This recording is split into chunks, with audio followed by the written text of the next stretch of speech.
ભાગવતમાં ઇનામી ડ્રોના નામે લાખોની ઠગાઈ કરવામાં આવી। ડ્રોનું આયોજન કરનાર આયોજકો ઇનામ આપ્યા વગર ફરાર થયા। મામાધાણી ગ્રુપે ઇનામી ડ્રોનું આયોજન કર્યું હતું। મામાદેવના મંદિરના વિકાસને બહાને આ ડ્રોનું આયોજન કરાયું। નાના મોટા 606 ઇનામ આપવાની લાલચ આપવામાં આવી હતી। 300 રૂપિયાના ભાવે લોકોએ ટિકિટ ખરીદી હતી।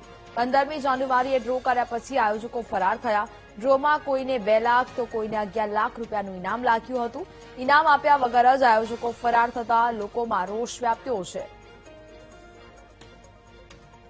આજુબાજુના અમારા ગામના વિસ્તારમાં અમારા મામાદેવનું મંદિર આવેલું છે અને એ મામાદેવના મંદિરના લાભાર્થે એક લકી ડ્રોનું આયોજન કર્યું। લકી ડ્રોનું આયોજન કોઈ બહાર ગામના વ્યક્તિઓએ કરેલ હતું, જે આ વિશુ ભગત એક ઇન્સ્ટાગ્રામના સોશિયલ મીડિયાના જો સેલિબ્રિટી છે અને એના જે ગ્રુપના કોઈ 4-5 વ્યક્તિ છે, શક્તિસિંહ પરમાર છે, કોઈ કૃપાલસિંહ પરમાર છે, ગણેશસિંહ પરમાર છે, આ લોકોએ કરેલ હતું અને આપણે ક્યાંક ને ક્યાંક સેવાકીય પ્રવૃત્તિઓ સાથે જોડાયેલા હોય એટલા માટે આપણે મામાદેવનું મંદિર નિર્માણ થાય એટલે આપણે ડ્રો તો કરાવી નાખ્યો હતો। ડ્રો તો થઈ ગયો છે ઓલરેડીમાં કઈ શંકાને સ્થાન નથી, પણ ડ્રોના હિસાબે ક્યાંક ને ક્યાંક ફ્રોડ થયું છે, કારણ કે ડ્રો થઈ ગયો છે પણ જે લોકોને ઇનામ લાગ્યું છે એ લોકોને કઈ પૈસા મળ્યા નથી। આપણે જે કડિયાણાથી માથક જે જનાર રસ્તો છે, અહીંયા મામાદેવનું નાનું અમથું મંદિર આવેલ છે અને મંદિરના જીર્ણોદ્ધાર અથવા મંદિરના કામ બાબતથી આ ડ્રો રાખવામાં આવેલો હતો। કોક વિશુ ભગત કરીને છે।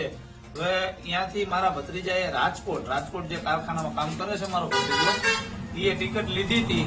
ટિકિટમાં 18-048 નંબરની ટિકિટ છે અને ટિકિટ અહીંયા જે એનો એજન્ટ છે એના પાસેથી લીધેલી હતી અને આ ડ્રો થયો, જે તે સમયે ડ્રો થયો ત્યારે અહીંથી ફોન પણ ગયો હતો કે ભાઈ દેવાભાઈ એચ ભરવાડ, તમને 2,51,000 રૂપિયા લાગ્યા છે, પણ તમને અમે PDF મોકલશું અને તમે આવીને પૈસા લઈ જજો।